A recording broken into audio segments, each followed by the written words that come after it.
lo que les decía, estamos preparados, ¿no? Estamos preparados para un tsunami. No hablo del terremoto, hablo de la posibilidad de que se genere un tsunami por un terremoto en otra parte del mundo que dé al Océano Pacífico y que las ondas expansivas ocasionen que el mar se incremente, la potencia del mar y de las olas se incremente.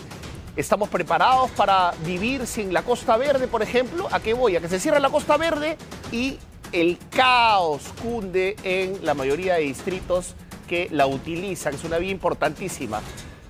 Cierra la Costa Verde y hay un caos.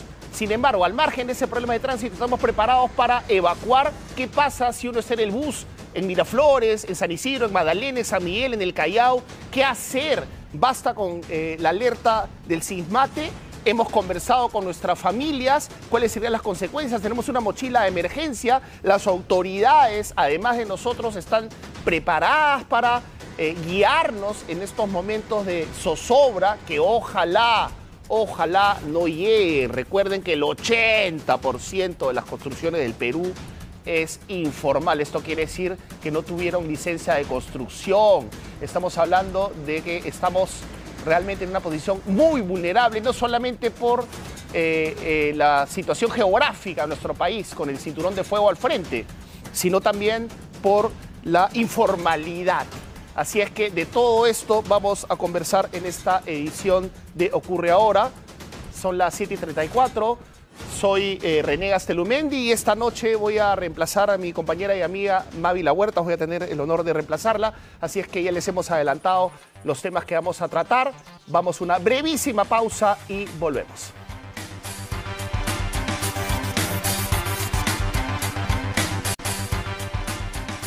Y estamos de vuelta en Ocurre Ahora y vamos a hablar definitivamente de este accidente de tránsito que ocurrió cuando estábamos preocupados todos por el tsunami, ¿no? Por la alerta de tsunami. Sin embargo, este accidente nos recuerda que una de nuestras principales preocupaciones, además de nuestra respuesta a los siniestros o a la naturaleza, a la fuerza de la naturaleza, es el tránsito, el tráfico, que se lleva mucho más muertes que la inseguridad ciudadana. Estamos viendo ahí las imágenes de este accidente alrededor de la Plaza 2 de Mayo, en este bypass que baja entre un bus del Metropolitano que estaba yendo por su carril alrededor de las 3 de la tarde y de pronto este chofer irresponsable, que lamentablemente también falleció, invade el carril y colisiona de esta manera aparatosa con más de 20 heridos como consecuencia y 3 personas fallecidas, incluido el propio chofer. Candy Quispe está en la zona. Candy Quispe está en la zona y nos va a brindar los últimos detalles acerca de este accidente, pero antes de enlazarnos con ella, vamos a escuchar el testimonio de una de las sobrevivientes de este aparatoso y letal accidente ocurrido en la tarde. Por eso yo me iba a bajar aquí. Ya cuando iba a bajar, de pronto yo me... Ah, tú eres del Anconero. Ella es del Anconero, ¿no? Claro, pues, ella estaba en el Anconero. Yo soy del Metropolitano. ¿Tú estabas en el Anconero? Sí, justo en Caquetá dijo que iba, Caquetá dijo que fallaba algo y dije, algo va a pasar y me iba a bajar Bien, estamos escuchando, ¿no?, el testimonio de una persona claramente herida, una de las más de 20 heridos que ocasionó este accidente. Candy Quispe está en la zona para que nos cuente lo último alrededor de este accidente letal. Buenas noches, Candy. ¿Cómo estás, René? Muy buenas noches. ¿Qué tal? Ya ha pasado casi 5 horas de este aparatoso accidente ocurrido aquí en la avenida Alfonso Ugarte. En el lugar aún podemos observar la cúster completamente destrozada que ha impactado contra el bus del Metropolitano, que también ha terminado con toda la parte delantera destrozada. Ya hace solo unos minutos, René, la policía ha retirado los cuerpos de las 3 víctimas mortales de este trágico accidente. En estos momentos vemos cómo agentes de la policía han llegado con grúas para poder retirar los vehículos y reabrir el tráfico que lleva cerrado desde las 3 de la tarde. Ahora, este accidente ocurre 2:40 de la tarde. El bus que estamos viendo en imágenes, que le pertenece a la empresa Nueva Estrella, venía de norte a sur por este carril de la avenida Alfonso Ugarte. Nosotros estamos exactamente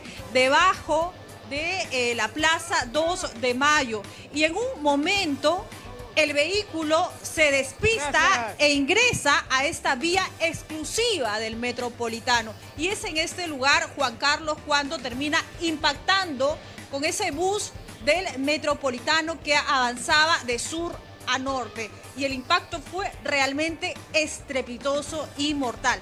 Te voy a mostrar cómo ha acabado la parte delantera de la Custer, totalmente destrozada. Lamentablemente ha perdido la vida el conductor de la Custer y otros dos pasajeros. Ya tenemos la identidad de estas personas. El chofer que ha fallecido se llama Andrés Yopán Díaz. Además, ha perdido la vida un pasajero identificado como Segundo Rodríguez. Él iba justo detrás del conductor y lamentablemente ha quedado en medio de la ventana producto de este aparatoso accidente. Pero también ha perdido la vida una mujer identificada como Yamil Castillejo, de 24 años. Un pasajero de sexo masculino es lo que nos informan. 3 personas en total que han perdido la vida lamentablemente en horas de la tarde, pero tanto los pasajeros de la Custer como del Metropolitano han resultado heridos. Tenemos información que serían 27 heridos que ha dejado este choque. Ellos fueron llevados ya a 3 diferentes centros de salud, al Hospital Loaiza, que está justo en la parte de arriba. Si levantamos un poco la toma, cerca, sí. Ahí estamos viendo el Hospital Loaiza y fueron llevados 9 heridos. 2 de ellos ya han sido dados de altas, pero también han sido llevados a otros centros de salud, como la Clínica Internacional y la Clínica Mega Salud. Pero no fueron las únicas víctimas de ese accidente, René. Pues como el impacto ocurre en esta vía que es bastante transitada, habían otras 2 camionetas que lamentablemente también son impactadas por el bus del Metropolitano. Vamos a escuchar las declaraciones de los propietarios de estas camionetas, que además su vehículo ha resultado afectado y vivieron momentos de angustia y de terror tras el impacto, René. Vamos, escuchemos. Lo que yo sentí es que el Metropolitano frenó y que nos llevó a nosotros. Y ahí el impacto, ¿no? ¡Pah! El impacto. Y empezó todo a sonar, ¿no? Empezó a como que una explosión, pss, así, como si algo se hubiera roto y estaba escapando, gas, una cosa así, ¿no? Entonces tuvimos que salir despavoridos del carro. Y lo que yo sentí es que el Metropolitano frenó. Sí, tremendo este testimonio así fresco, ¿no? Candy, pero quería hacerte unas preguntas que entrelacemos los temas, ¿no? Nuestra capacidad de respuesta también. Ya dijiste que son 27 heridos en total, lamentablemente 3 fallecidos. Te agrego que el chofer tiene como, digamos, más que el chofer, el bus de Nueva Esperanza tiene como 37.000 soles de deuda en multas. Es algo ya casi muy normalizado, lamentablemente. Pero lo que también me llama la atención, felizmente el Hospital Loaiza estaba cerca, pero ¿cuánto se han demorado en recoger los cuerpos y por qué hasta ahora no pueden habilitar esa vía tan importante para el tránsito capitalino? Así es, ambos tramos, ambos sentidos de la avenida Alfonso Ugarte está cerrado desde las 2:40 de la tarde. Ya son casi 5 horas. Y no solo ello, sino obviamente la vía exclusiva del Metropolitano ha sido cerrado por completo debido a las diligencias y aún permanecen ambos vehículos. Estamos viendo aquí en la zona, en la avenida Alfonso Ugarte. Otro dato que quiero agregarte sobre esta Custer de la empresa Nueva Esperanza, además de tener estas multas por más de 37.000 soles, este vehículo tenía orden de retención para ser llevado al depósito. No debería haber estado circulando. Así es, debido a que este vehículo en 2 ocasiones fue intervenido por la policía porque el chofer no tenía licencia de conducir. Ahora, no estamos hablando que sería el mismo chofer que lamentablemente el día de hoy ha fallecido. Y por ese motivo, la policía le pone la multa y además de ello ordena la retención del vehículo. Sin embargo, seguía circulando por las calles. Sin embargo, nosotros también, René, hemos conversado con el vocero de ATU, quien nos informa que la empresa de transporte y el vehículo sí tenía permiso para circular, no estamos hablando de un vehículo pirata. Además, ya se viene investigando cuáles serían las causas del accidente y qué llevó a esta cúster a invadir la vía exclusiva del Metropolitana. Si fue, digamos, una acción voluntaria o si se le vaciaron los frenos o fue alguna falla mecánica. Escuchemos, René, lo que dijo el vocero de ATU. Vamos a escucharlo. Aparentemente, hasta que las autoridades competentes puedan determinar la causa real del accidente, ha existido una invasión a la vía segregada del Metropolitano. Esa invasión por parte del conductor, que aún no se puede determinar si ha sido de manera dolosa o si ha sido porque ha habido una falla técnica en el vehículo u otra circunstancia, es lo que ha ocasionado aparentemente el accidente de tránsito. Bueno, todo indica que invadió, no sabemos exactamente, como tú bien lo mencionabas, Candy, si es que fue voluntario o involuntario esta invasión, ¿no? Ahora bien, solamente quería detallar contigo cuántas horas han pasado, por favor, Candy, desde que ocurrió el accidente hasta que el Ministerio Público retire los cuerpos de los fallecidos. Hace solo unos minutos, René, se han retirado los 3 cuerpos de las víctimas. Ha pasado ya casi 5 horas, desde las 2:40 de la tarde que se produce este accidente. Llegó personal del Ministerio Público, llegó la policía para poder levantar los cuerpos. Lo que dificultó el trabajo, René, es que los cadáveres habían quedado, digamos, atrapados, podemos ver, entre los fierros de este vehículo. Incluso, lamentablemente es muy fuerte decir eso, pero los cuerpos salían por las ventanas. Claro. Fue muy duro el trabajo que hizo la Policía Nacional, ya casi 5 horas, y esta vía, la vía de Alfonso Ugarte, a la altura de la cuadra 7 de la avenida Alfonso Ugarte, aún permanece cerrado en ambos sentidos, así que invocamos a los conductores a tomar sus previsiones. Sí. Y ahora que ya se han retirado los cuerpos, René, vemos que los vehículos aún permanecen en el lugar, y han llegado unas grúas. Vamos a regresar contigo en breve, porque queremos saber también, Candy, cómo está la situación arriba, ¿no? Porque esto afecta claramente el tránsito, aunque lo más importante, sin duda, son los seres humanos, las personas. Precisamente nuestra compañera Karina Reinafarge está en una de las clínicas donde felizmente el SOAT parece que sí funcionó hasta un punto. Vamos a seguir analizando hasta cuándo va a alcanzar la póliza del SOAT para atender a los heridos cuya situación está cubriendo Karina Reinafarge. Adelante, Karina. Muy buenas noches, René. Qué gusto saludarte a esta hora de la noche. Bueno, lamentablemente tiene que ser en esta condición. Nos encontramos en los exteriores de la unidad de emergencia de la Clínica Internacional del Centro de Lima. Hasta aquí fueron trasladadas 8 personas. ¿Quiénes? Las que viajaban en el Metropolitano, porque hay que tomar en cuenta que habían heridos y también fallecidos en este cúster, pero en el Metropolitano 8 personas resultaron heridas, entre ellas el conductor del Metropolitano, el que manejaba esa unidad a la cual se le estrelló la cúster en el camino, ¿no? Y que hemos podido conocer que se encuentra en la unidad de cuidados intensivos de esta clínica, ¿no? A estas horas de la noche. No sabemos exactamente su estado, es reservado, pero nos han informado que está en la unidad de cuidados intensivos. Perdón, ¿de quién estamos hablando? Repite, por favor, Karina. Del conductor del Metropolitano. Del Metropolitano. Entiendo. Porque fueron 7 pasajeros heridos y el conductor del Metropolitano los trasladados a esta clínica. Los otros heridos que viajaban en la cúster fueron trasladados al Hospital Loaiza. ¿Por qué la diferencia? Porque he visto en redes sociales que se comenta mucho, porque la diferencia es por el tipo de SOAT que paga la unidad.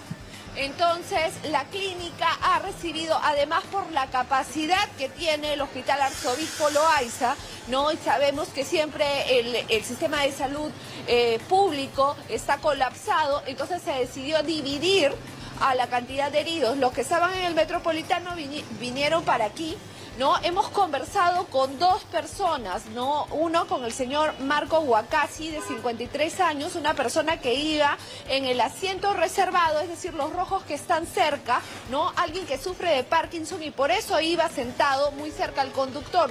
Hemos hablado con él en exclusiva, te invito a ti y a nuestros televidentes a escucharlo. Por supuesto, vamos con él.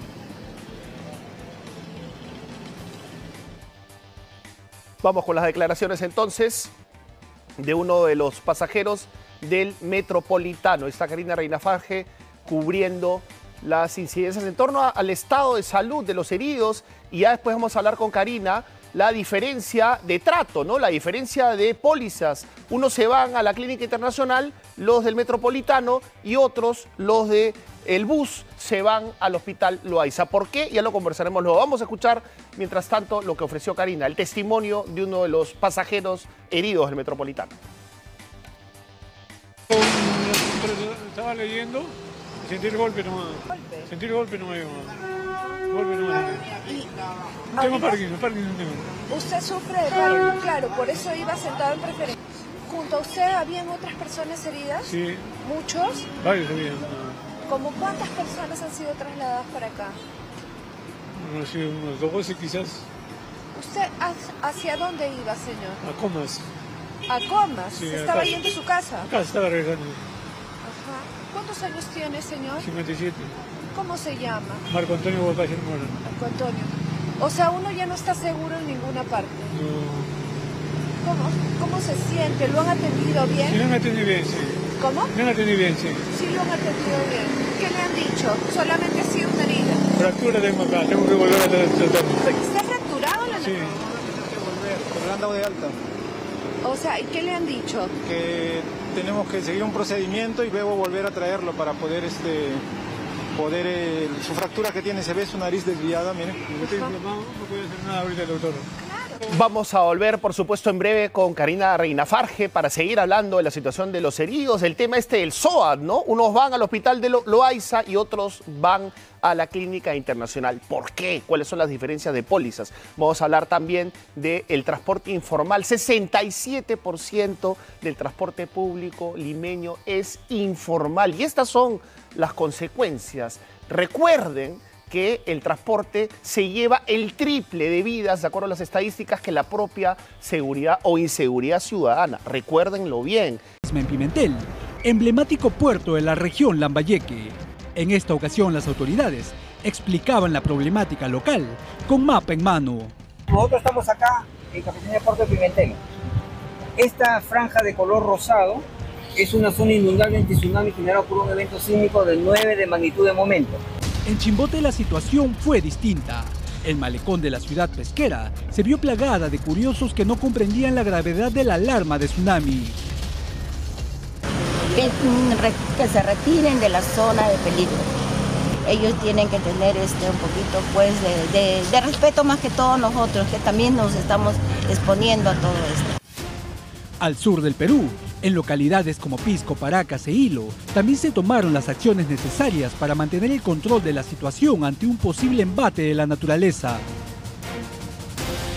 En total se cerraron 126 terminales portuarios a lo largo de la costa peruana, resaltando en la mayoría de los casos la acción positiva de las autoridades y más allá de algunos casos particulares, la población parece haber tomado conciencia de la gravedad ante una alerta de tsunami.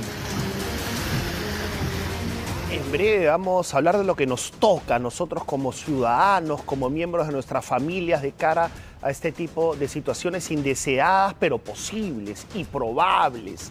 Vamos a Aguadulce en febrero, ¿no? Con cerca de 30.000 personas en Aguadulce, que hay una alerta de tsunami. Bueno, varias reflexiones aquí a partir de un pequeño informe que he preparado, ¿no? con datos muy interesantes que proponen reflexión. Si ocurriese un terremoto frente a las costas de Lima o de Pisco, por ejemplo, tendríamos entre 10 y 60 minutos, o sea, entre 10 minutos y 1 hora. Imagínense que están en Aguadulce, por poner un ejemplo extremo. 30.000 personas, solo en Aguadulce, solo en Aguadulce, tienen 10 minutos en el peor de los casos para poder evacuar. ¿Por dónde evacúan? ¿Cómo se determina el aforo? Usted sabe, por ejemplo, cómo reaccionar después de la alarma de tsunami, porque la alerta es que va a venir el tsunami después de un buen tiempo, pero la alarma es cuando ya la llegada del tsunami es inminente, o inclusive si hay un terremoto, porque evidentemente los dos episodios están relacionados. Estamos esperando un terremoto en el Perú después de casi 300 años de silencio sísmico, pero si ocurre un terremoto, mientras más cerca de Perú, más rápido llegan las olas del tsunami. Si ocurre un terremoto, por ejemplo, en Ecuador o en el norte de Chile, la llegada del tsunami es inminente. Y otro detalle también aterrador, es que el 80% de las construcciones de todo el país, de todo el país, y más del 70% solo en Lima, son informales, han sido levantadas sin licencia de construcción. Y de acuerdo a los datos del informe que he elaborado luego de conversar con los expertos, el 80% de las casas del Perú se caería. ¿Pueden creer? Se caería el 80% de las casas del Perú. Y no solo eso, estamos hablando de cientos de miles de muertos. De acuerdo a los cálculos, estudios de INDECI predicen que un terremoto de magnitud similar al de 1746, por eso hablamos de 300 años de silencio sísmico, podría dejar hasta 110.000 compatriotas muertos y más de 7 millones de damnificados solo en Lima. Así que, por favor, más allá de lo que puede ser INDECI como, digamos, el ente tutelar de defensa civil, ¿qué podemos hacer nosotros en nuestra casa? ¿Tiene usted su mochila de emergencia? ¿Sabe qué parte segura de su casa resguardará usted a su familia? ¿Sabe dónde queda el refugio más cercano? Por favor, tomemos conciencia de lo que nos corresponde a nosotros como ciudadanos. Es verdad que las autoridades tienen que dirigir estas respuestas, estas reacciones, pero la primera línea de la reacción pasa por nosotros mismos como cabeza de familia. Y si no eres cabeza de familia, habla con tus padres, habla con tus abuelos, habla con tus hermanos y hagan pequeños ensayos dentro de la casa. Y lo más importante, la mochila de emergencia, porque este momento en algún punto va a llegar. Ojalá que no nos toque. Tenemos información de último minuto al respecto porque una de las alarmas que más asustan es el retiro del mar. No necesariamente el retiro del mar implica que las olas que van a llegar son gigantescas o la presión del agua va a ser muy fuerte. Lo que estamos viendo es Pisco. Desde las 4 de la tarde se reporta, así como se reportó en Tumbes, el retiro de 50 metros del mar en Pisco. Esto es un aviso de tsunami, sí, pero los tsunamis pueden ser pequeñitos también. No necesariamente tienen que implicar desastres. Por la distancia donde se produjo el terremoto en Rusia, lo más probable es que esto no pase a mayores, pero los pescadores en Pisco están muy preocupados porque el mar se ha retirado 50 metros. Tenemos el testimonio de uno de ellos hace poco nomás, hace poquito, en la noche del día de hoy, 30 de julio. Escuchemos. Esto viene sucediendo desde las 4 de la tarde que estoy transmitiendo y que realmente es algo anómalo. Es preocupante porque el mar se retira, el mar vuelve a su lugar, pero vuelve al lugar pausadamente. No sabemos, por las experiencias que tengo yo como pescador 40 años, el mar ya debe estar en su lugar, completamente lleno el mar, pero como vemos el mar se está retirando, vuelve a retirarse, viene una ola pausada, vuelve a su lugar, pero esto no queda acá. ¿Puede venir un rebose? ¿Puede venir un rebose? Puede venir un rebose. A las experiencias que tengo y a lo anormal o como se está comentando el mar, puede llegar un rebose y sí, efectivamente, esta es la preocupación, no sabemos a qué momento puede llegar, si puede llegar en la madrugada, en la tarde, pero sí, el mar está muy extraño. Como ven, todas las embarcaciones se quedan varadas y después vuelve el mar. Yo creo que es preocupante. Para mí es muy preocupante porque un rebose puede llegar y no solamente puede dañar muchas embarcaciones, sus herramientas de pesca. Puede salir a la pista, puede salir a la pista, puede salir hasta acá, pero de que va a haber, porque el comportamiento del mar no es algo anormal o lo que está sucediendo a esta hora de la noche. Es algo preocupante. Esto no ha sucedido en la mañana, pero sí a esta hora sí está sucediendo, donde vemos pues que el mar se está retirando, de nuevo se retira y de nuevo llega. ¿Cómo han reaccionado las autoridades de Pisco? Está la población pisqueña, traumatizada naturalmente por el terremoto del 2007, preparada para enfrentar una situación de esa naturaleza. Vamos a estar atentos, por supuesto, aunque los instrumentos científicos nos indican que esto no va a pasar a mayores, pero en algún momento sí va a pasar a mayores, no por alarmismo, es realismo. Vamos a pasar a otro de los temas que más nos preocupan. Hemos tocado temas que nos preocupan mucho, ¿no? La inseguridad ciudadana es lo que vamos a tocar a continuación, además del tema de los desastres naturales y el tránsito. Vamos a tratar ahora la región Amazonas. ¿Qué ha pasado? Hemos hablado de desastres naturales, de tsunamis, de terremotos, pero lo cierto es que en Bagua, el 29 de julio, se abrió la tierra en una parte de Bagua y 50 familias vieron cómo sus casas se derrumbaron y quedaron inhabitables. ¿Qué pasó allí? ¿Por qué es que sucede esto? ¿Y cuál es la situación de las familias? A continuación en esta nota. La tierra se tragó parte de sus vidas. Hombres, mujeres y niños lo perdieron todo ante un deslizamiento que afectó directamente a las viviendas de varias familias. El hecho sucedió en horas de la mañana, pero si hubiera sido de noche, muy probablemente habría costado la vida de muchas personas. Se produjo el 29 de julio y los pobladores, en vez de celebrar un aniversario más del Perú, tuvieron que lamentar que sus viviendas quedaron inhabitables. Viniendo de la fiesta, viniendo una reunión hemos tenido y venido ahí, ahorita acá a mi casa y por la mañana me pasan a la electricidad de casa. Ya empezó a sonar acá y ya cuando ya le vimos que ya más se abría la tierra, entonces lo que fue sacar a mis hijos nada más. El deslizamiento fue paulatino, hasta que la grieta devoró parte de las casas. Mire cómo quedó, perdí acá mis cosas, se enterraron todo ahí, no tengo nada. Como usted puede ir a la parte de allá, ahí están, como está todas las casas que se han caído. Estamos como 10 a 15, pero con los de acá y los de acá abajo. ¿Como 15 familias afectadas? Sí, 15 casas. Los moradores del sector San Martín, Bagua Grande, en Amazonas, trataron de recuperar sus pertenencias, pero el esfuerzo no valió de mucho. Ahora piden ayuda a Defensa Civil para no dormir en la calle.